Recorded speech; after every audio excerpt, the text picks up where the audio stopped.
Assalamualaikum warahmatullahi wabarakatuh. Perkenalkan, saya Dr. Pratiwi. Saya adalah relawan Mercy Cabang Jakarta selaku MC acara kita malam ini. Selamat malam dan selamat datang kepada yang kami hormati Presidium Medical Emergency Rescue Committee Indonesia atau biasa disingkat dengan Mercy. Kepada yang terhormat Dr. Nova Primadina Spesialis Bedah Plastik RECH-CHT dan Dr. Wiji Hastuti selaku pembicara dan narasumber kita malam ini. Kepada teman-teman sejawat relawan Mercy di berbagai penjuru Indonesia, kepada Ikhwan dan Ahwat para pendengar dan pemirsa Rasil yang saat ini sedang menyimak melalui Radio Rasil 720 AM dan YouTube Rasil TV, serta Bapak dan Ibu rekan hadirin sekalian. Alhamdulillah segala puji bagi Allah Subhanahu wa taala sehingga kita semua masih diberi kesempatan untuk menuntut ilmu secara virtual dalam acara Mercy Academy yang ke-6 dengan tema penanganan luka bakar. Menemui korban tersiram air panas, korban yang terjebak di ruangan, atau mungkin korban yang terjebak di lokasi awan panas seperti di Gunung Sumeru bukanlah hal yang kita Recording in progress. hal yang kita temui. Lalu, bagaimana sikap kita dan cara kita membantu korban-korban tersebut? Mari kita simak acara webinar kita malam ini. Baiklah, ada baiknya sebelum kita memulai acara hari ini, kita awali dengan membaca basmalah. Bismillahirrohmanirrohim. Sebelum kita mulai, saya akan membacakan susunan acara pada malam ini. Diawali dengan pengantar atau overview dan presentasi kasus tentang penanganan luka bakar, dilanjutkan dengan foto bersama narasumber dan seluruh peserta webinar serta pemaparan materi, kemudian dilanjut dan sesi diskusi tanya jawab dengan narasumber kita. Bagi teman-teman yang ingin bertanya, bisa ditulis di via chat atau bisa menggunakan fitur raise hand dan kemudian dipersilakan oleh moderator untuk berbicara. Saya sampaikan juga jika ada teman-teman yang terkendala untuk join Zoom, acara ini bisa disaksikan secara live di channel YouTube Mercy, yaitu Mercy Indonesia. Saya juga mengingatkan kepada para peserta untuk mengisi link absensi yang akan tersedia di kolom chat, dan demi kenyamanan dan kelancaran acara ini, dimohon kepada para peserta untuk menonaktifkan audio atau di-mute yang ada di pojok kiri bawah saat materi sedang berlangsung.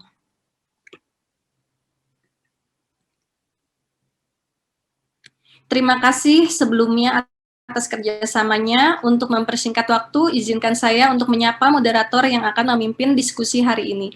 Selamat malam, Dr. Wiji. Apa kabar, Dok? Selamat malam, Dr. Tiwi. Alhamdulillah baik, Dr. Tiwi. Ya, alhamdulillah. Siap ya suaranya. Ya, izinkan saya baca siswinya ya, Dok. Silahkan. Moderator kita malam ini adalah Dr. Wiji Hastuti. Beliau adalah seorang dokter umum, lulusan dari FKUNS 2008 dan menyelesaikan profesi dokter pada tahun 2014. Beliau lahir di Bantul 10 November 1989 dan saat ini tinggal di Yogyakarta. Status pernikahannya menikah. Pekerjaan beliau adalah freelance interaktif medical advisor aplikasi Alo Dokter dari 2016 sampai 2020. Kemudian beliau juga dokter IGD RSUD Panembahan Sanopati Bantul 2016 hingga sekarang. Pengalaman organisasi beliau adalah anggota ID Bantul, pengurus Perda Huki Jogja, dan pengurus Mercy Jogja. Baik, waktu dan tempat saya persilakan. Silakan, Dok. Ya, terima kasih Dr. Tiwi atas waktu dan kesempatan yang diberikan. Assalamualaikum warahmatullahi wabarakatuh. Selamat malam dan salam sejahtera bagi kita semua. Sebelumnya suara saya jelas ya, Dr. Tiwi? Jelas, Dok. Siap. Perkenalkan, saya Wiji Hastuti selaku moderator yang akan memandu acara kita hari ini, yaitu Mercy Academy dengan judul Penanganan Luka Bakar bersama dengan Dr. Nova Primadina, dokter spesialis bedah plastik, rekonstruksi, dan estetik. Certified Hypnosis, Certified Hypnotherapist. Sebelumnya kita akan sapa Dr. Nova terlebih dahulu. Assalamualaikum, Dr. Nova, apakah sudah hadir, dokter? Waalaikumsalam, ya sudah hadir. Baik, bagaimana kabarnya Dr. Nova? Alhamdulillah masih sehat-sehat. Iya, baik dokter. Terima kasih. Sebelum kita mulai acara kita hari ini, saya akan membacakan kurikulum vitae dari Dr. Nova terlebih dahulu. Baik. Beliau lahir di Medan pada tanggal 5 November tahun 1982. Status perkawinan menikah dengan 3 orang anak. Beliau juga sebagai founder dari Neova Natural Aromaterapi Skincare, Neova Online Academy, yaitu platform pelatihan online tentang cara membuat produk natural, aromaterapi, essential oil, dan online marketing. Untuk riwayat pendidikan beliau mengenyam pendidikan di S1 dan pendidikan profesi dokter di FK USU, lulus pada tahun 2006, kemudian melanjutkan pendidikan dokter spesialis bedah plastik di FK UNER Surabaya, lulus pada tahun 2012, kemudian melanjutkan pendidikan dokter S3 di FK UNER Surabaya, lulus tahun 2020. Beliau aktif di berbagai organisasi, antara lain di Perkumpulan Dokter Pengembang Obat Tradisional dan Jamu Indonesia, Asia Aromaterapi Association, Indonesia Aromaterapi Association, Asosiasi Peneliti Atsiri Indonesia, Indonesia Natural Skincare Society, Komunitas Organik Indonesia, Perhimpunan Spesialis Bedah Plastik Indonesia, dan Ikatan Dokter Indonesia. Demikian tadi kurikulum vitae dari Dr. Nova. Langsung saja Dr. Nova, sebelumnya saya ingatkan kembali kepada seluruh peserta, bagi yang ingin bertanya bisa menulis pertanyaan di kolom chat Zoom, atau nanti bisa raise hand saat sesi tanya-jawab dimulai. Langsung saja materi akan disampaikan, yaitu dengan judul Penanganan Luka Bakar oleh Dr.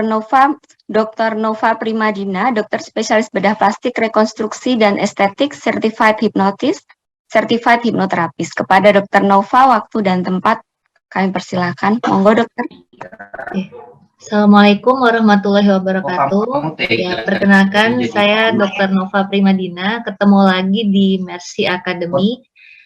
Kali ini izinkan saya membawa topik tentang luka bakar ya, berkaitan dengan erupsi Gunung Semeru kemarin.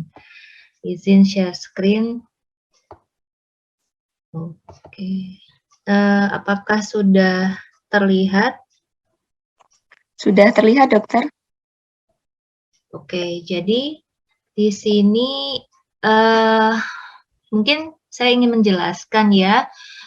Mungkin kebanyakan orang memikirkan bahwa luka bakar itu hanya ada kaitannya dengan api.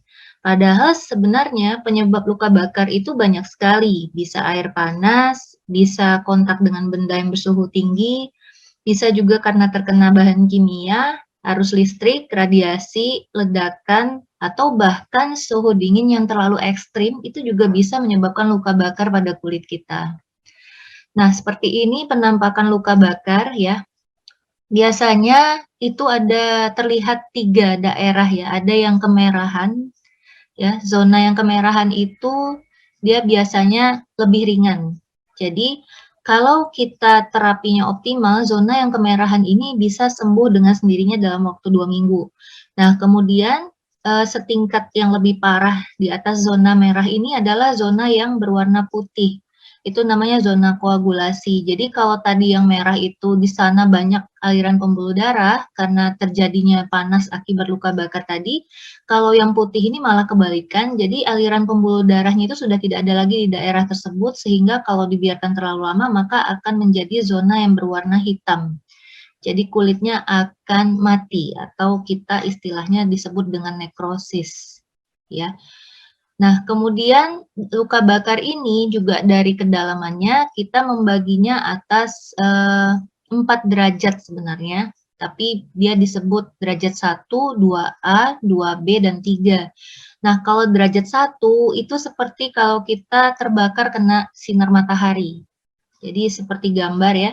Biasanya luka bakarnya itu hanya terbatas di lapisan kulit yang paling atas atau kulit ari, dan biasanya dia berwarna kemerahan dan sangat nyeri, tetapi permukaannya itu sangat kering.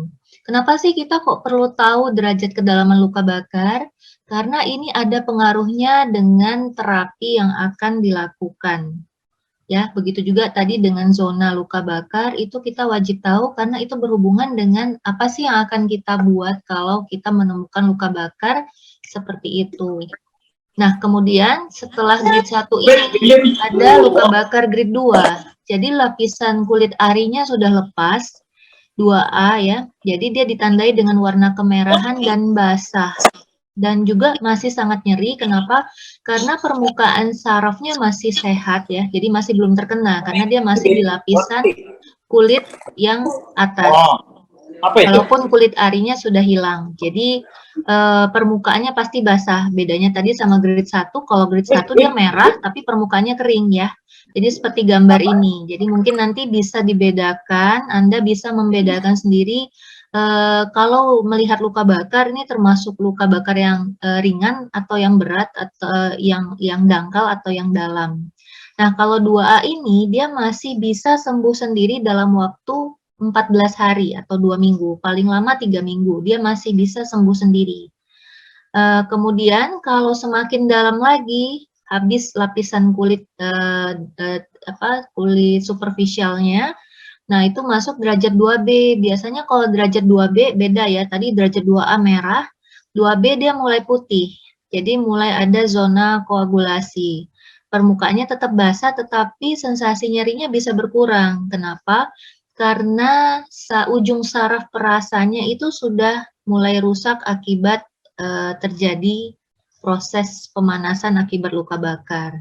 Nah, ini grade 2B. Jadi bedanya 2A sama 2B. Kalau 2A dia nyeri sekali dan permukaannya merah dan basah. Tapi kalau 2B dia permukaannya basah tetapi dasarnya warnanya putih, tidak merah lagi. Nah, ini luka bakar kalau sudah sampai kulitnya habis semua. Jadi sudah sampai di lapisan dalam otot dan bahkan bisa sampai ke tulang. Biasanya luka bakar grade 3 ini warnanya kehitaman ya, udah kering dan sudah tidak terasa lagi. Jadi sensasi rasanya sudah mati. Biasanya sering terjadi pada luka bakar listrik. Makanya luka bakar listrik ini sangat khas ya, dia lebih berbahaya dibandingkan luka bakar karena api, karena begitu terkena luka masuknya itu langsung derajat 3. Jarang sekali yang terjadinya derajat 1 atau 2. Bahkan kadang bisa sampai di amputasi, seperti itu. Nah, ini sekilas mengenai cara menghitung luas luka bakar. Kita biasanya memakai Rule of 9 atau Lambrado chart. Tapi supaya lebih mudah dan lebih sederhana yang bisa dilakukan oleh awam ya, biasanya kita mengukurnya dengan telapak tangan ya. Jadi telapak tangan siapa? Bukan telapak tangan pemeriksa, tetapi diperiksa luasnya lewat telapak tangan pasiennya. Jadi hanya bagian telapaknya saja, telapaknya aja, bukan sama jari-jari. Jadi nanti dilihat telapak tangan pasiennya sebesar apa dan diestimasi kira-kira luas luka bakarnya berapa. Nah, satu telapak tangan itu sama dengan 1% luas luka bakar. Seperti itu. Nah, kemudian penanganan luka bakar ini juga harus kita ketahui karena fasenya sesuai dengan fase luka bakar. Karena beda fase, beda penanganan. Biasanya yang kita temui kan pastinya fase akut ya, fase baru terjadi luka bakar. Itu terdiri dari 3 fase, yaitu fase akut biasanya dari sejak mulai kejadian sampai hari kelima. Kalau subakut dia dari hari kelima sampai 3 minggu. Nah, biasanya kalau luka bakar grade 1 dan 2A tadi, di fase subakut ini dia sudah kering, sudah sembuh sendiri. Tetapi kalau luka bakar grade 2B dan 3, itu biasanya sampai ke fase lanjut. Nah, ini prinsip penanganan luka bakar. Kalau kita, misalnya awam ya, ketemu luka bakar di luaran, itu ada 4 prinsip ini yang harus kita lakukan. Yang pertama itu, hentikan proses luka bakarnya, kemudian normalkan suhu permukaan kulitnya, kemudian bersihkan daerah luka bakar dari semua yang mengganggu, jadi misalnya pakaian atau perhiasan itu dilepas semua, kemudian baru luka bakarnya dilakukan terapi dan kemudian dibalut. Untuk lebih detailnya, ini kita jelaskan ya tahapannya. Jadi pertama sekali, begitu Anda ketemu pasien terbakar ya, pasti hentikan dulu proses luka bakar yang ada di kulitnya. Jadi misalnya kulitnya terkena api, ya apa caranya dipadamkan, mungkin ditutup goni atau langsung disiram air. Pokoknya dia harus dijauhkan dari sumber panas dan kemudian kalau bisa kulit yang terbakar tadi langsung disiram dengan air yang bersih ya, kalau bisa air mengalir ya. Karena tujuannya kita di sini, kita harus segera menormalkan suhu kulit yang terkena luka bakar tadi supaya proses kerusakan kulitnya tidak semakin dalam. Jadi secepatnya kalau bisa langsung didinginkan pakai air. Cuman saya tidak menyarankan diberikan es batu, karena kemarin di Radio Rasil tuh ada yang bertanya kan, "Dok, boleh nggak sih luka bakarnya dikasih sama es batu?" Ya, jawabannya sebaiknya tidak. Kalaupun misalnya ada es batu, caranya seperti ini. Jadi dibungkus pakai handuk tebal, ya, es batunya dimasukin, kemudian dikompreskan di daerah luka bakarnya. Jadi tidak boleh kontak langsung es batu ke kulitnya. Karena kalau es batunya langsung diletakin di kulit, itu nanti malah akan lebih dalam luka bakarnya. Karena kan salah satu penyebab luka bakar itu ada suhu dingin yang ekstrim ya. Nah, tadi kan dia udah panas nih, baru panas kena api, tiba-tiba langsung kena dingin yang ekstrim dari es, itu malah akan memperparah kedalaman luka bakarnya. Jadi disarankan kalau memang mau mendinginkan atau menormalkan suhu kulit yang terkena luka bakarnya itu, kalau bisa dikompres. Jadi ada lapisan penghalang sebelum esnya. Paling baik sih tadi dengan air mengalir ya. Tapi kalau misalnya nggak ada air mengalir, yang ada malah es gitu ya, disarankan kalau bisa dibungkus dulu pakai handuk.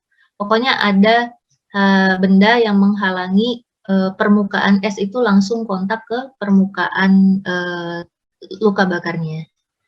Nah, kemudian setelah didinginkan, dibersihkan semua benda yang ada menempel di daerah luka bakar tersebut. Seperti misalnya kalau pasiennya pakai baju ya, kalau bisa bajunya dilepas, kemudian kalau ada cincin, jam tangan, segala macam, itu dilepaskan. Karena kalau bagian kulit luka bakarnya tertutup, itu bisa memperparah kondisi kedalaman luka bakarnya. Jadi kan airnya nanti nggak akan kena ke situ. Jadi kalau bisa dilepaskan, dan kemudian baru kita mulai dicuci ya. Kalau bisa dicuci dengan air bersih mengalir ya, sekalian disiram tadi. Nah, kalau ada kasa steril, bisa dikeringkan. Cara mengeringkannya pun jangan digosok. Jadi tidak boleh digosok, tapi hanya cukup ditepuk-tepuk saja. Kemudian ditutup sama sofratula dan dioleskan salep luka bakar. Kalau misalnya tidak ada sofratula, boleh langsung dioleskan salep luka bakar, baru ditutup dengan kasa steril dan diperban. Boleh dibuka tapi jangan tiap hari ganti perbannya. Kenapa? Karena kalau dibuka setiap hari, itu nanti kulit yang baru saja tumbuh untuk menutupi daerah luka bakarnya belum stabil, sehingga kalau setiap hari dibuka, aturannya dia tumbuh, malah lepas lagi, luka baru lagi. Jadi sebaiknya 3 hari sekali supaya memberikan waktu kulit barunya yang akan tumbuh itu merambat dulu, stabil dulu, baru kemudian hari ketiganya dibuka. Atau kalau perbannya masih kering, hari kelima dibuka tidak masalah. Jadi kulitnya akan yang baru tumbuh, misalnya yang grade 2A kan itu biasanya bisa sembuh dengan sendirinya. Nah, itu dia dikasih kesempatan untuk kuat dulu dan tidak akan lepas. Nah, kemudian setelah itu baru dibalut. Nah, setelah ini kalau misalnya perlu dirujuk ke rumah sakit, ini boleh kita rujuk. Atau kalau misalnya luka bakarnya di bawah 5%, mau dirawat sendiri juga tidak masalah.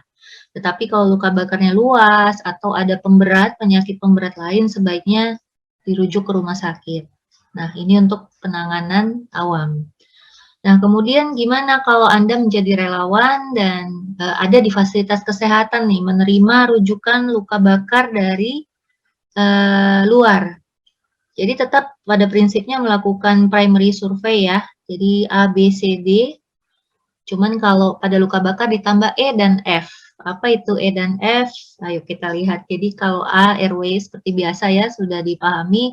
Kemudian breathing, jadi evaluasi fungsi parunya, terutama kalau dia ada trauma inhalasi, itu harus dilihat pernafasannya ada sesak atau tidak. Anamnesanya jangan lupa apakah dia terjebak di ruangan tertutup selama luka bakar, itu penting banget untuk menyingkirkan diagnosa trauma inhalasi.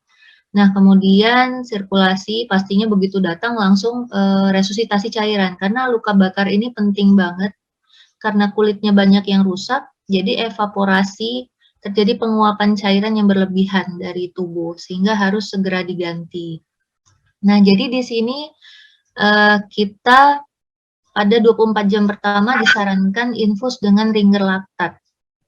Kenapa harus ringer laktat? Kenapa jangan NaCl, jangan yang lainnya? Harus ringer laktat, karena dia konsistensinya hampir mirip dengan plasma darah manusia. Jadi disarankan untuk mengganti cairan yang hilang tadi, ringer laktat di 24 jam pertama sesuai dengan rumus Baxter. Nah, kemudian disability, jadi dinilai kesadarannya, lalu kemudian exposure ya, jadi singkirkan pakaian tadi seperti yang sudah dijelaskan, tapi jangan dikompres dengan terlalu lama dengan kain basah atau segala macam. Cukup tadi hanya untuk menormalkan suhu luka bakarnya, tapi jangan dibiarkan terlalu lama karena nanti akan hipotermi. Nah, kemudian yang terakhir itu jangan lupa pasang Foley kateter. Kenapa? Karena kita harus mengevaluasi apakah cairan resusitasi infus yang kita berikan itu sudah adekuat atau belum. Nanti dilihat dari urinnya. Jadi dihitung itu, cara menghitung urinnya, begitu dipasang kateternya, urin yang pertama masuk itu jangan dihitung, tapi dibuang dulu. Kosongkan dulu, catat jamnya, jam berapa dikosongkan, baru nanti mulai dilihat per jam produksi urinnya berapa, cukup atau tidak, seperti itu ya. Nah, kemudian yang perlu diperhatikan lagi pada luka bakar fase awal-awal ini, permeabilitas kapilernya, karena biasanya terjadi kebocoran cairan yang sangat besar ya. Jadi jumlah total cairan yang hilang, kita prinsipnya pasiennya tidak boleh dehidrasi. Pasiennya nggak boleh kehilangan cairan terlalu banyak, harus segera diganti. Karena nanti akan terjadi shock hipovolemik. Ini yang paling sering komplikasinya di fase akut. Nah, jadi apa sih sebenarnya kok bisa sih terjadi shock hipovolemik? Nah, ini sedikit gambaran ya biar tahu mekanisme apa sih sebenarnya yang terjadi di tubuh kita pada saat luka bakar itu. Nah, pada saat luka bakar, pada gambar A, itu dinding pembuluh darah ya. Jadi dinding pembuluh darah dilihat dari mikroskop, itu dinding pembuluh darahnya menutup. Jadi darahnya nggak bocor keluar, seperti itu. Pertukaran cairannya normal. Tetapi begitu terjadi luka bakar, panas yang berlebihan, ada proses radang. Nah, kalau proses radang kan tubuh kita itu melepaskan sitokin ya, histamin segala macam, sitokin peradangan. Nah, sitokin itu akan membuat dinding pembuluh darah kita itu seperti gambar yang B. Jadi permeabilitasnya meningkat sehingga terjadi kebocoran cairan pembuluh darah, cairan dari pembuluh darah itu bocor keluar ke jaringan. Jadi kenapa orang yang luka bakar luas itu kok tubuhnya bisa bengkak ya, kok bisa edem?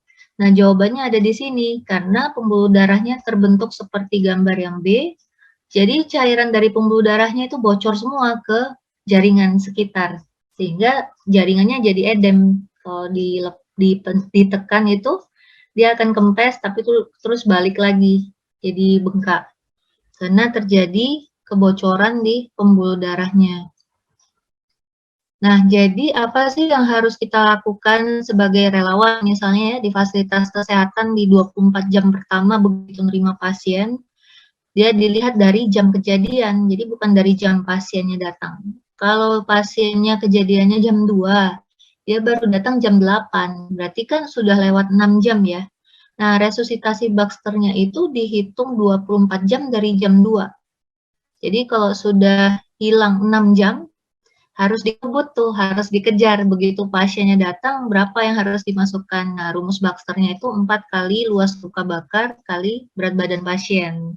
Seperti itu. Jadi 50% diberikan 8 jam pertama dari sejak kejadian, bukan dari sejak pasiennya datang. 16 jam kedua diberikan 50% lagi.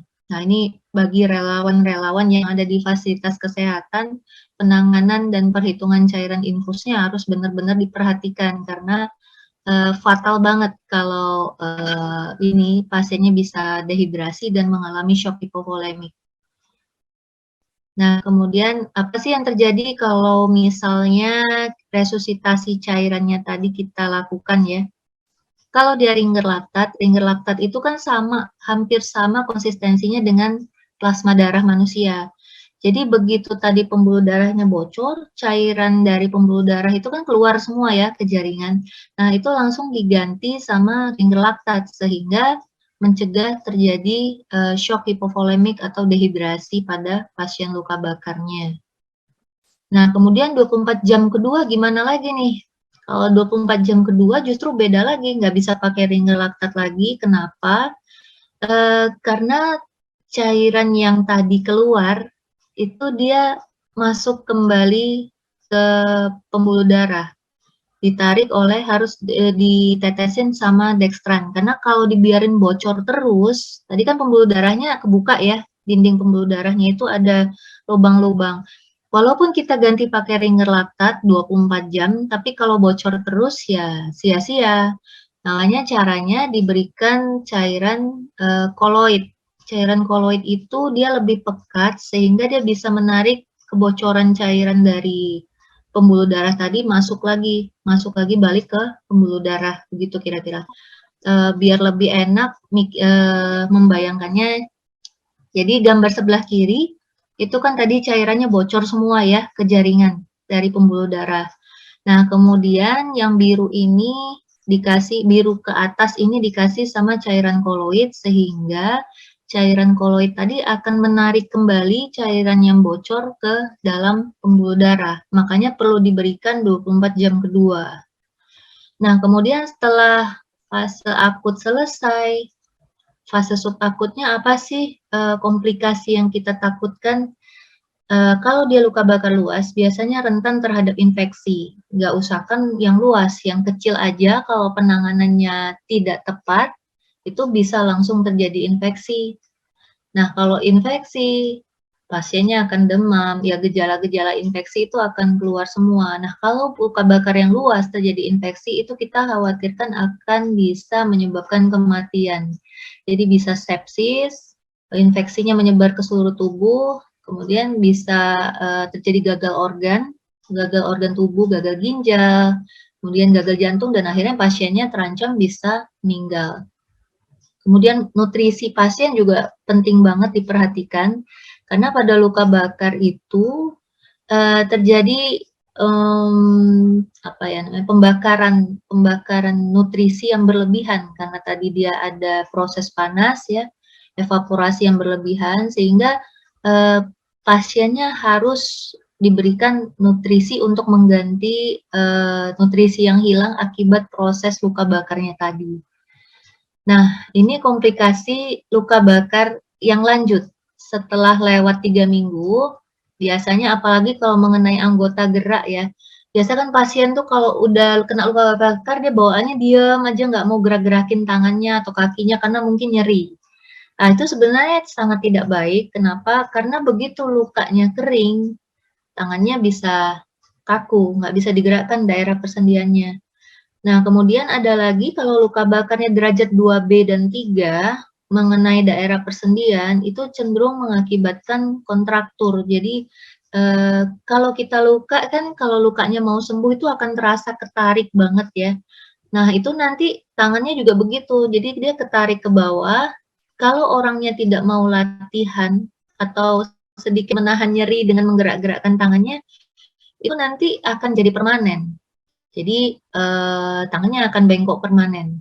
Nah, kalau sudah seperti itu akan repot. Jadi harus operasi untuk melepaskan kontrakturnya lagi. Jadi operasinya 2 kali kan. Operasi luka bakarnya sudah sembuh luka bakarnya, udah kering, operasi lagi untuk melepas kontrakturnya. Belum lagi nanti operasi untuk cangkok kulitnya. Jadi memang prosesnya sangat panjang kalau luka bakarnya sampai terjadi kontraktur. Harus di fisioterapi, seperti gambar di kiri bawah, itu tangannya di fisioterapi ya. Gambar yang kiri tengah itu penanganannya dipasang pen ya supaya jari-jari yang bengkok tadi lurus. Lalu kontraktur yang dipotong itu dikasih cangkok kulit. Jadi kulitnya kan hilang pasti supaya dia lurus. Tadinya kan dia begini ya. Begitu diluruskan, ini kulitnya hilang. Jadi kita harus ambil kulit dari paha untuk ditempel di sini supaya sembuh ada kulitnya seperti yang digambar kiri nomor 2 bawah. Nah, kalau yang luka bakarnya luas, itu biasanya di fisioterapi. Kalau di dada kan dia akan kesulitan bernafas ya, karena ada kontraktur dinding dada. Nah, itu harus di fisioterapi. Kemudian kalau ada keloid, apalagi kalau orangnya bakat keloid, nah itu bekas luka bakarnya itu akan menonjol, sehingga perlu dipakai pressure garment, jadi kayak pakaian yang ngepres banget di kulit, supaya keloidnya tidak muncul. Itu seperti di gambar sebelah kanan paling bawah, yang ada orangnya kayak Spider-Man ya, Spider-Man itu. Nah, itu pressure garment supaya kulit yang terkena luka bakar yang akan tumbuh menonjol, supaya nggak tumbuh menonjol, jadi rata kulitnya, seperti itu. Nah, kapan luka bakar itu bisa dirawat di rumah aja, kapan luka bakar itu harus dirawat di rumah sakit. Nah, ini kita perlu melihat kriteria rawat inap dan rawat jalan. Kalau luka bakarnya ringan, di bawah 10%, di bawah 15%, itu biasanya boleh dirawat di rumah. Tetapi kalau sudah luka bakar sedang sama luka bakar berat, nah itu sudah wajib dirujuk ke rumah sakit. Itu aja mungkin yang bisa saya sampaikan. Ini beberapa foto waktu saya menjadi relawan erupsi Semeru kemarin. Jadi yang sebelah kiri itu, itulah contoh kulit yang akan dicangkokkan untuk menutup luka bakar pasien. Jadi kalau pasien yang luka bakarnya lama sembuh, nggak sembuh-sembuh, itu kita akan tutup pakai kulitnya tipis ini yang warna coklat ini, terus dibuat seperti jaring-jaring supaya bisa melebar, ditutup di daerah luka bakarnya. Nah, ini yang bawah proses ganti perban pasien, kemudian itu proses cuci luka bakar yang sebelah kanan bawah. Mungkin itu saja yang bisa saya sampaikan pada kesempatan hari ini. Monggo saya kembalikan kepada moderator. Baik, terima kasih kepada Dr. Nova atas sharing ilmu dan pengalamannya, dokter, yang luar biasa, aplikatif sekali, Dok. Nah, baik, terima kasih. Langsung saja masuk ke sesi selanjutnya, yaitu sesi diskusi atau tanya jawab. Izin dimulai, Dr. Nova. Oke. Pertanyaan yang pertama, dokter, ini dari Guru Satria. Assalamualaikum, Dr. Nova. Izin bertanya, dokter, apakah direkomendasikan untuk pemakaian antiinflamasi seperti kortikosteroid pada saat fase subakut luka bakar? Karena mengingat ada proses inflamasi saat itu. Terima kasih sebelumnya, dokter. Monggo, Dr. Nova. Baik, terima kasih atas pertanyaannya. Bagus sekali ya, memang banyak dari kita kalau inflamasi salah satu meredakannya kan dengan memakai kortikosteroid ya. Tetapi kalau pada luka bakar ini saya tidak menganjurkan. Kenapa? Karena salah satu komplikasinya adalah penurunan daya tahan tubuh, sehingga rentan terhadap infeksi. Sedangkan kita tahu kalau golongan steroid itu kan menekan mekanisme pertahanan tubuh juga. Nah, di situ kan artinya kita kayak memberi kesempatan kuman-kumannya semakin merajalela ya. Sudahlah dia imunitasnya drop karena masalah luka bakarnya, kemudian kita kasih steroid lagi, itu kalau saya rasa malah tambah memperparah atau kecuali pada keadaan tertentu sih. Tetapi kalau saya pribadi tidak menyarankan, lebih urgent diberikan antibiotik sesuai dengan kultur luka bakarnya. Jadi setiap kita merawat luka, jangan lupa sediakan tabung kultur, lukanya di swab ya, kemudian kita lihat hasil kulturnya dan diberikan antibiotik sesuai dengan hasil kultur luka bakar. Jadi regimen obat yang saya anjurkan daripada diberikan kortikosteroid, lebih baik diberikan antibiotik ya sesuai dengan hasil kultur, kemudian analgetik dan ini antiemetik. Antiemetik kenapa? Karena pada luka bakar itu rawan terjadi Carling ulcer karena stres pada lambung. Nah, jadi sebaiknya diberikan 3 obat itu wajib seperti itu. Baik, terima kasih Dokter Nova. Jadi memang sebaiknya tidak diberikan kortikosteroid ya dok, karena dapat menurunkan kekebalan tubuh. Imunitas, iya. Nanti malah tambah drop pasiennya, gitu. Baik, terima kasih Dokter Nova. Pertanyaan selanjutnya dokter. Mulai banyak dok pertanyaannya. Wih, sudah 8 message ya. Dari Nur Hidayatun, Assalamualaikum dokter, apa contoh dari cairan koloid? Apakah cairan ini dioleskan atau diinjeksi? Mungkin maksudnya tadi untuk yang mendinginkan tadi itu ya dok. Monggo Bukan, cairan koloid itu kan diberikan setelah 24 jam pertama ya, mungkin itu maksudnya. Itu infus. Jadi kan 24 jam pertama kan dikasih RL ya, ringer lactat ya, karena dia sama kayak mirip seperti konsistensinya seperti plasma darah. Kemudian di 24 jam kedua itu diganti dengan cairan koloid, mungkin itu maksudnya ya. Jadi cairan koloid ini contohnya seperti albumin atau contohnya seperti dextran ya. Itu dia sifatnya lebih pekat ya. Nah, kalau luka bakar, terutama luka bakar luas, itu pasti kalau dicek laboratoriumnya akan terjadi penurunan albumin. Nah, kalau sudah penurunan albuminnya di bawah 2,5, itu kita sudah harus memberikan albumin, infus. Karena kalau lewat oral, kayaknya nggak akan ngejar. Jadi harus lewat infus gitu. Jadi kalau nggak albumin, bisa pakai cairan koloid dextran ya. Pokoknya apa yang ada yang dia koloid itu boleh diinfuskan dalam 24 jam kedua. Baik dokter, terima kasih. Jadi bukan cairan untuk dioleskan ya dokter, tapi cairan untuk diberikan lewat infus. Ya, tapi kalau pada luka bakar ringan ya di bawah 5% yang dirawat di rumah itu nggak diperlukan. Oh iya. Baik, siap dokter. Nah ini pertanyaan selanjutnya dokter mengenai bula dokter, yang ini apakah baiknya kita buka kulitnya atau cukup kita sedot cairannya dokter? Ini pertanyaan dari Cahyo Adi Nugroho. Monggo dokter Nova. Nah, kalau ini tergantung di mana kamu mengerjakan debris demam luka bakarnya.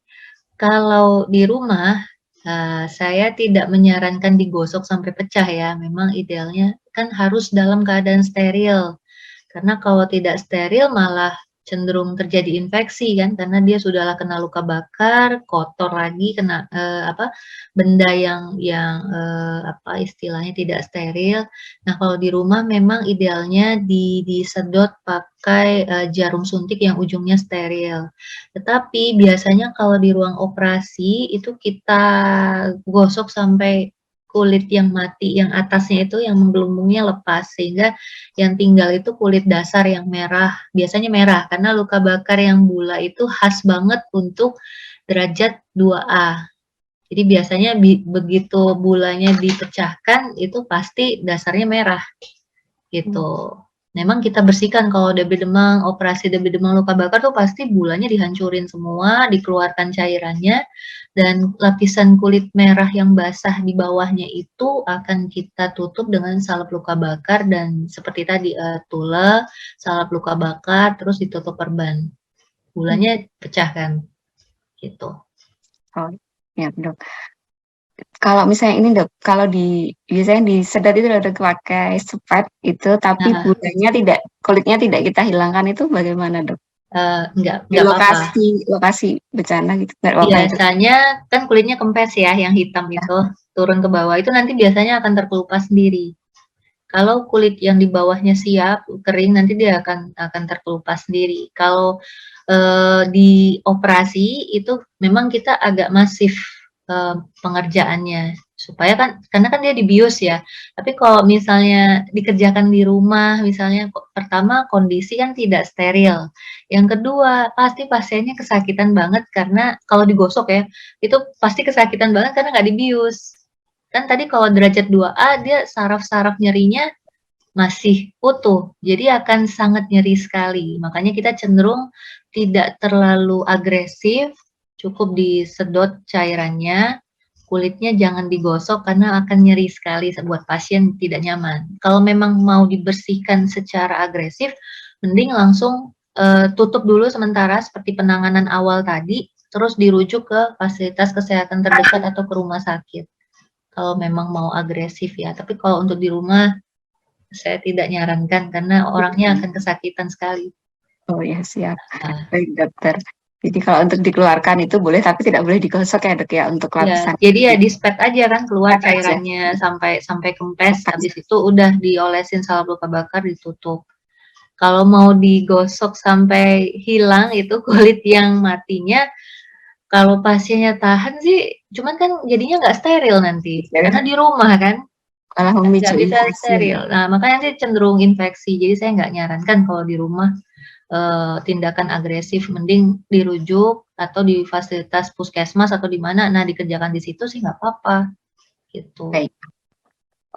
Siap, terima kasih Dokter Nova. Ini selanjutnya, Dok, tambah banyak Dok pertanyaannya. Ini mungkin mengenai infusnya lagi, Dok, dari Ibu Royati. Selamat malam, Dokter. Izin bertanya, jika pasien datang dengan luka bakar sudah 3 jam di rumah sebelumnya, apakah 50% cairan yang masuk harus dalam waktu 8 jam pertama harus dihabiskan dalam waktu 5 jam?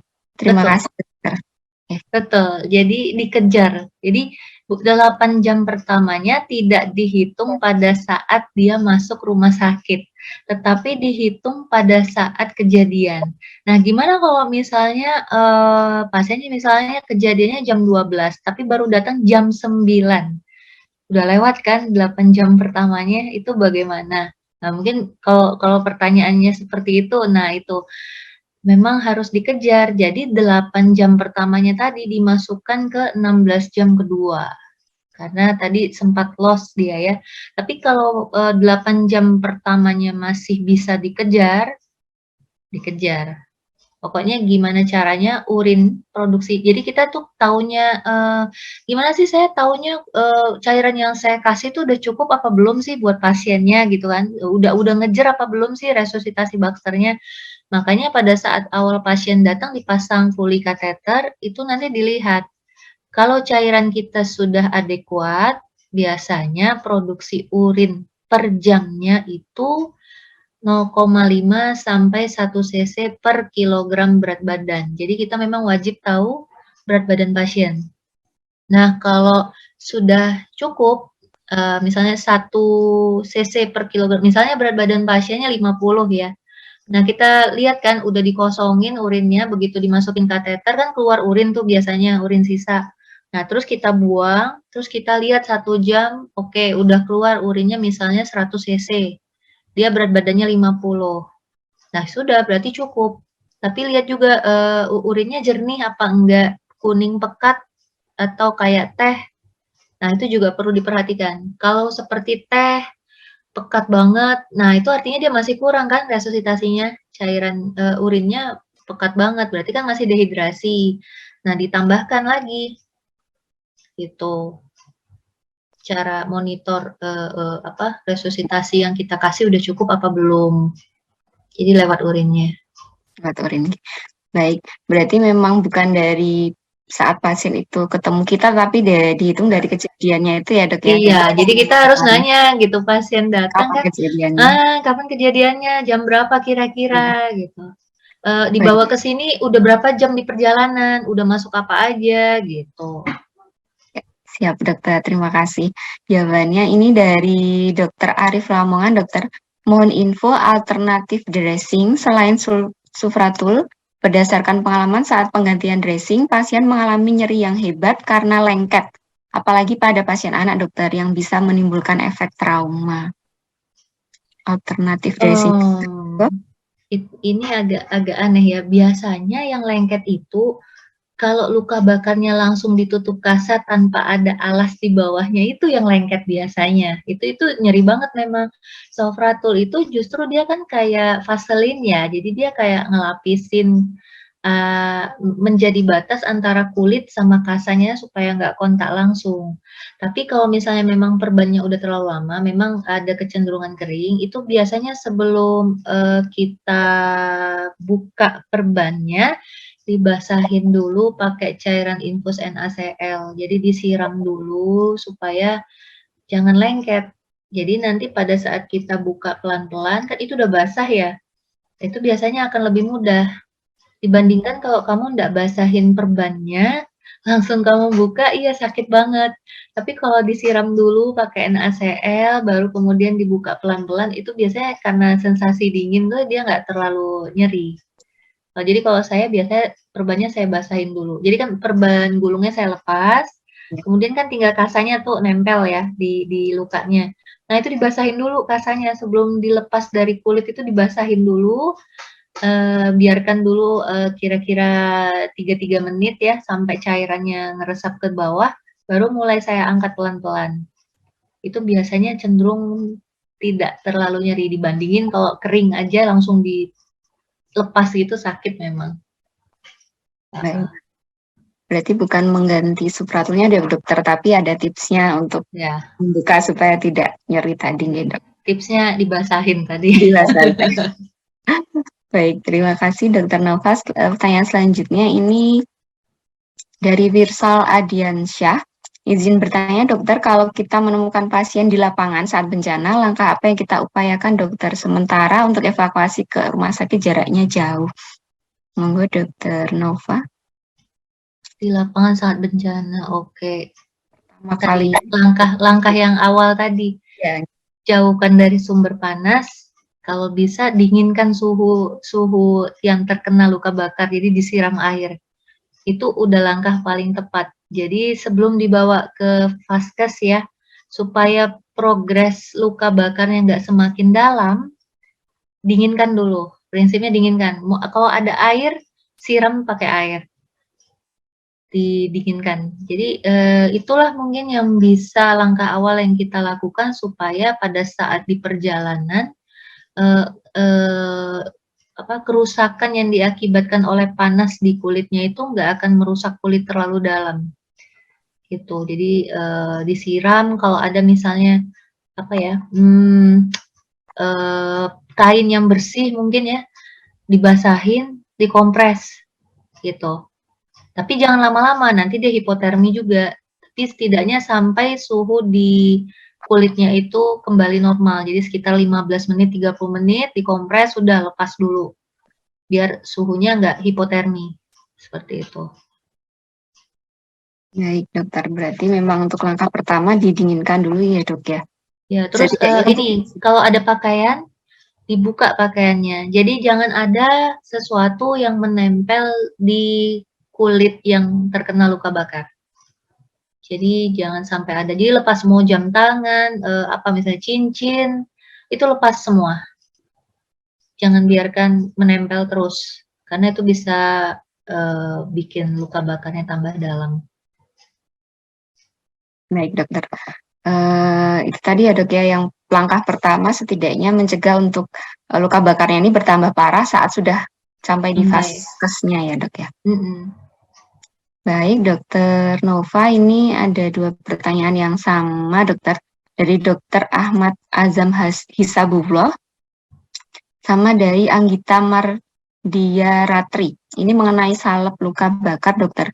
Salep luka bakar yang bisa kita oleskan untuk luka bakar yang bagus apa ya dok?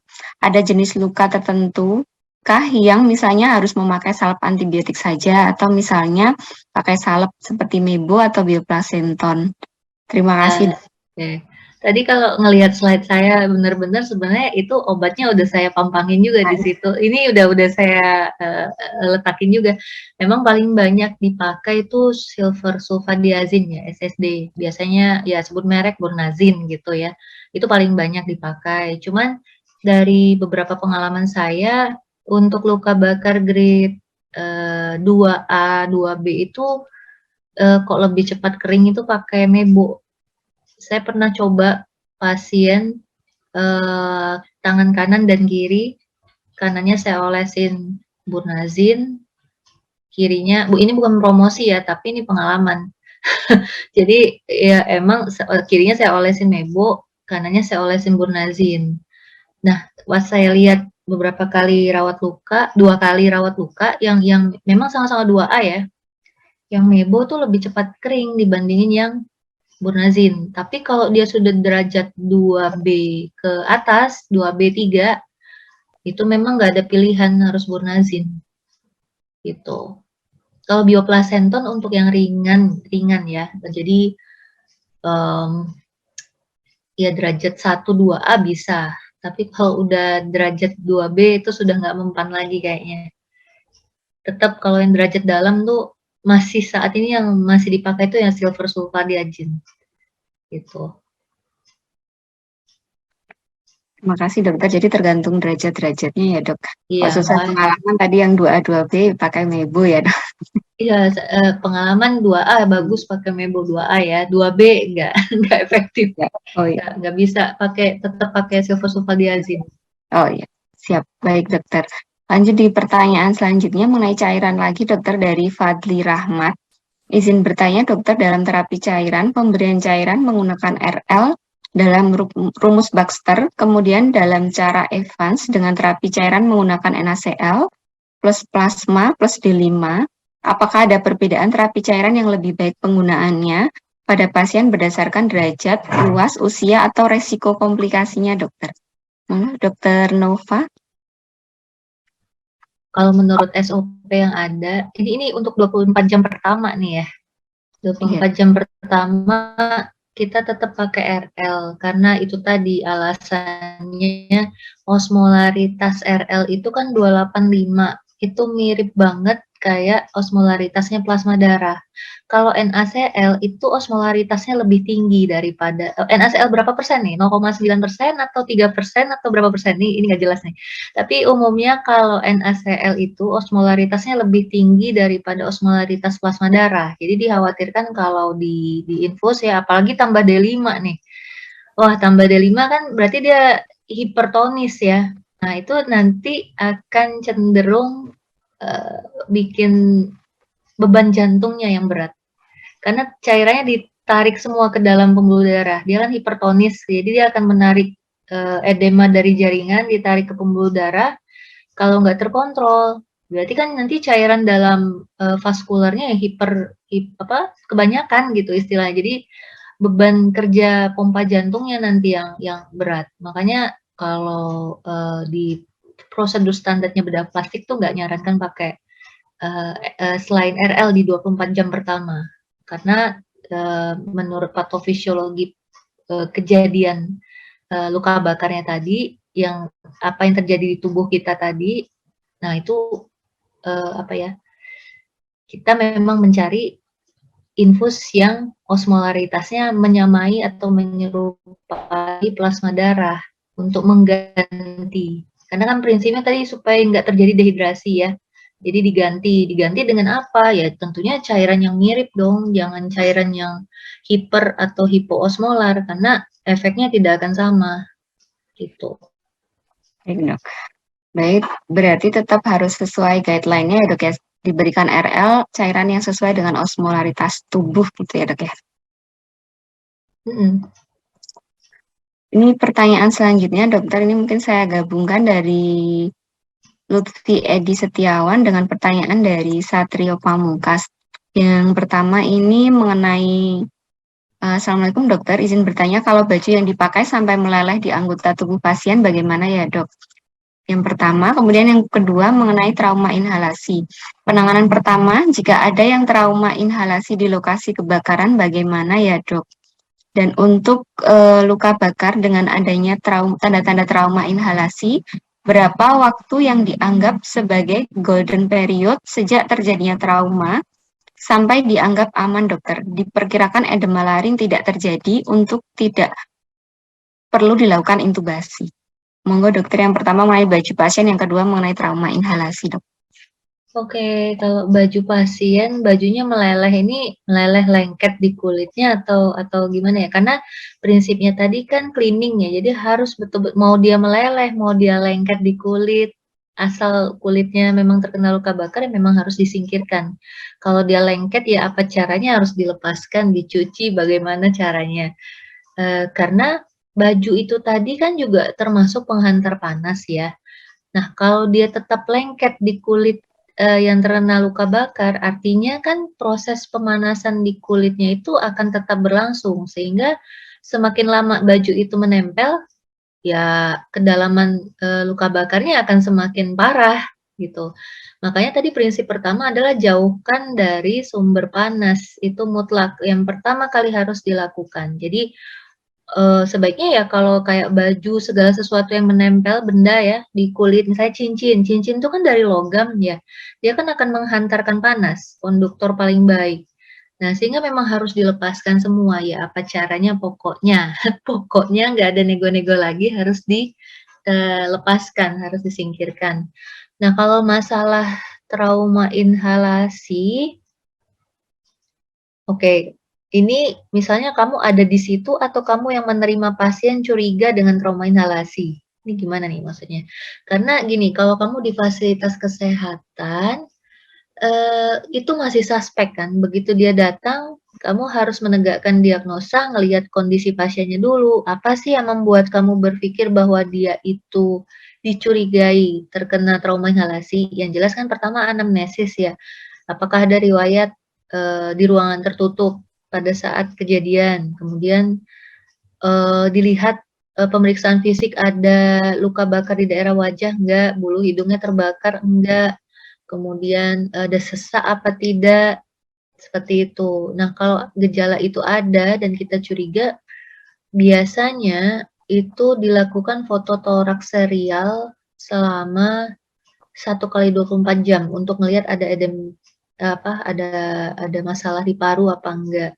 Kemudian, dilihat kalau ada suara serak, nah itu sebaiknya kita udah suspekkan aja, trauma inhalasi dan biasanya penanganannya di awal itu dikasih, masker oksigen yang, 6 sampai 8 liter per menit, kemudian diobservasi ketat ya, respirasinya ada sesak atau tidak. Nah, kemudian pada saat mau dicuci luka bakar, itu biasanya kan harus dibius ya pasiennya. Nah, dalam melakukan pembiusan biasanya anestesi akan intubasi dan melihat apakah ada edem laring. Karena golden standard, kita memastikan itu trauma inhalasi atau tidak, bukan disuspek lagi, ya dilihat adanya edema laring atau tidak pada saat anestesi intubasi. Gitu. Tidak ada golden standard lain. Mau ronsen toraks serial juga nggak akan bisa menegakkan dia trauma inhalasi selain, hasil intubasi yang menunjukkan dia edem laring. Jadi kalau sebelum ketemu edem laringnya biasanya kita masih bilangnya suspek trauma inhalasi dan penanganannya masih tetap dilakukan sesuai dengan trauma inhalasi karena dia masih suspek. Nah, biasanya disingkirkan kalau sudah 3 kali 24 jam tidak ada sesak, ronsen toraks tetap normal, itu biasanya udah, nggak ada trauma inhalasi. Fase akut ya, lewat fase akut, tidak ada sesak, kemudian ronsen toraksnya juga bagus, tidak ada, kabut dan segala macam, itu, aman. Baru bisa disingkirkan. Baik, Dok. Berarti tadi ada yang pertama memang semua yang menempel di tubuh pasien saat kejadian itu harus dilepaskan bagaimanapun caranya. Yang kedua untuk trauma inhalasi sendiri memang untuk memastikannya memang harus dilakukan intubasi ya Dok, untuk lihat Iya. edemanya itu. Edem laring, itu golden standardnya soalnya. Standarnya. Baik, mungkin bagi peserta yang ingin bertanya langsung atau raise hand bisa dipersilahkan. Atau masih ada pertanyaan lain? Sebelum kita akhiri Mercy Academy sesi kita kali ini. Baik, sepertinya sudah cukup ya Dokter Nova. Mungkin sebelum... Oh, masih ada satu, Dok. Dari Fadli Rahmat, Dokter. Dalam perawatan luka bakar, mana yang lebih baik dilakukan, Dokter? Perawatan terbuka atau tertutup, Dokter? Oh, Dokter. Oke. Kalau ini, kalau derajat 1 kan nggak perlu ditutup ya. Kalau luka bakar kena matahari, jadi tergantung derajatnya sih. Nah, kalau udah derajat 2, yang sudah kulitnya terkelupas gitu ya, 2A itu memang, biasanya ditutup. Cuman kalau pada wajah, kalau dia derajat 2A masih ringan, biasanya kan kalau vaskularisasi di wajah itu cenderung lebih banyak ya, sehingga diharapkan akan lebih cepat kering. Nah, biasanya nggak kita tutup sih, cuman cukup dikasih salep antibiotik aja. Kalau dia derajat 2A ya, kalau dia dalam ya harus ditutup. Kalau sudah mulai 2B, 3 itu ditutup, tapi kalau dia ringan derajat 1, 2A ya dibiarkan terbuka, hanya dilapis pakai salep antibiotik.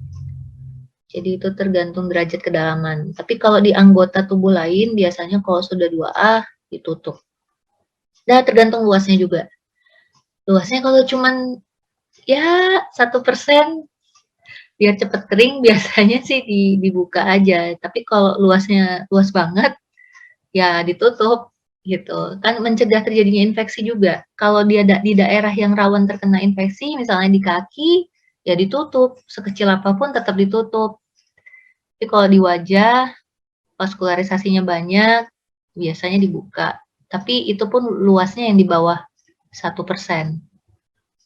Kalau luas banget juga ditutup. Seperti itu.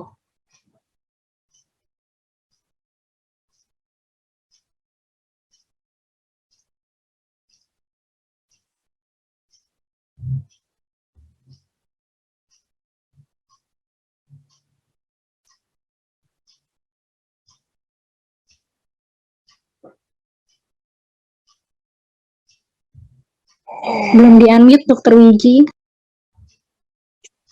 Oke, baik.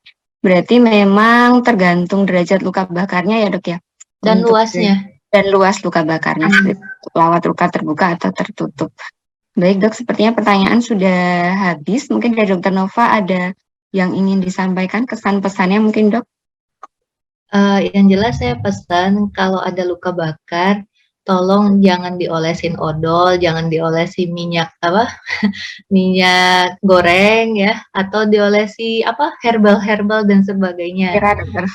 Karena itu saya banyak banget ya selama saya ngambil sekolah spesialis itu ya di IGD itu datang, waduh diolesin macam-macam, udah kayak antah berantah lukanya sehingga udah gitu lengket lagi ya. Jadi semakin dalam harusnya luka bakarnya prognosanya bagus, 2A ya, tiba-tiba pas dibuka lapisan obat-obat herbal dan lain sebagainya itu ya, pakai odol lagi, malah ada yang pakai bensin coba. Ya ampun. Jadi tolong kalau memang tidak tahu cara penanganan, cukup tadi di awal ya disiram pakai air mengalir atau dijauhkan dari sumber panas, kemudian tutup aja pakai misalnya kain bersih aja ya, yang lembab gitu, udah bawa ke rumah sakit. Tapi jangan diolesin macam-macam, tidak disarankan. Nanti malah infeksi lukanya. Itu aja sih pesan saya. Kayaknya soalnya banyak kemarin yang dari radio Rasil juga kejadiannya begitu. Jadi pertanyaannya banyak seperti itu. Boleh nggak diolesin tomat, air tomat dan lain sebagainya. Jadi saya tidak menyarankan. Kalau bisa lakukan sesuai dengan memang prosedur pengobatan biar hasil prognosisnya lebih baik gitu. Itu aja sih pesan saya. Yang pertama pastinya Dunoham ya, Dok ya? Ya, Dunoham. Kalau dokter paham banget kan, tapi kalau awam kan nggak tahu Dunoham. Baik, ya terima kasih Dokter Nova untuk sharing ilmu pengalamannya yang luar biasa sekali, Dokter aplikatif sekali. Sampai jumpa di lain kesempatan, sehat selalu untuk Dokter Nova dan keluarga tentunya. Amin, terima kasih. Ya, baik, dan terima kasih juga kepada seluruh peserta yang masih semangat mengikuti acara Mercy Academy kali ini hingga akhir sesi acara. Kemudian diingatkan kembali kepada seluruh peserta bisa mengisi daftar hadir. Linknya sudah tertera di kolom chat Zoom. Baik, jika sudah tidak ada lagi, saya selaku moderator ingin minta maaf jika ada kekurangan atau kesalahan. Sampai jumpa di lain kesempatan. Saya Wiji Hastuti undur diri. Wassalamualaikum warahmatullahi wabarakatuh. Waktu saya kembalikan kepada MC Dr. Tiwi. Terima kasih Dr. Tiwi. Ya, terima kasih kepada pembicara dan moderator atas diskusi yang sangat menarik dan insya Allah bermanfaat untuk kita semua. Jika ada teman-teman yang ingin menyaksikan ulang acara ini atau melihat acara Mercy Academy sebelumnya, bisa diakses di channel YouTube Mercy, yaitu Mercy Indonesia. Alhamdulillah untuk hari ini total tadi sempat ada 84 peserta yang hadir di link Zoom, ditambah dengan Ikhwan dan Akhwat, para pendengar dan pemirsa Rasil yang saat ini sedang menyimak melalui Radio Rasil 720 AM dan YouTube Rasil TV. Kita sudah sampai di penghujung acara. Mari kita akhiri acara ini dengan membaca hamdalah, alhamdulillahirabbil alamin, dan doa penutup majelis. Subhanakallahumma wa bihamdika asyhadu an la ilaha illa anta astaghfiruka wa atubu ilaik. Saya selaku pembawa acara mohon maaf jika ada kurang berkenan. Semoga kita semua selalu sehat dan selalu dalam lindungan Allah Subhanahu wa taala. Amin ya rabbal alamin. Saya pamit undur. Assalamualaikum warahmatullahi wabarakatuh. Terima kasih. Waalaikumsalam warahmatullahi. Waalaikumsalam.